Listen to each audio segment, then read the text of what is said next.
Welcome back to Trends and Friends. We've talked about love throughout the month, but have you ever considered what that means, loving in the season that you're currently in?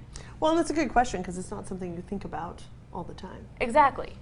Well, in Motivational Monday today with Kristi Frazier, she's going to talk about being in that season, being present in it, but then also how does that past come into play as well? Well, and learning from your past and maybe making yourself better in the future, which is another thing that sometimes some of us struggle with. It's a little hard to do sometimes, right? It is. So we're going to take a look at Kristi's advice.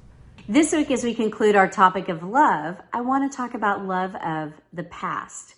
The past holds a little hidden treasure. It's called a key that can set us up for success in the future.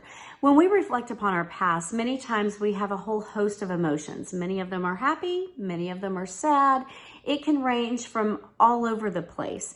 When you reflect upon your past, if there's something that you don't like about your past, you have the ability to change it. You have the ability to set yourself up for success in the future.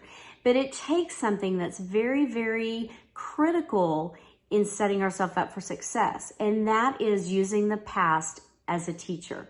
When you use the past as a teacher, you can learn from your mistakes. You can learn from the things that you did well, and it sets the trajectory of success into the future.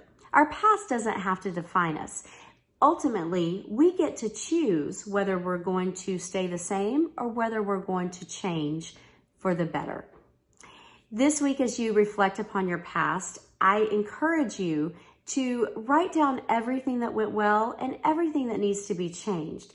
Sit and reflect upon how you can make a better future, not only for yourself, but for your family. This is Kristi Frazier with your Motivational Minute. Thanks so much, Kristi. Like I said, obviously great advice there. I love what she talked about in the end and just journaling and reflecting on the past. Yeah. So I do keep a journal. I keep one for each one of my kids, and I just, kind of tell stories of things that I hope to never forget, but in case I do, they're there for them to read later on. But the crazy thing is, when you go back and read those, it's even funnier, or it almost takes you right back to that moment.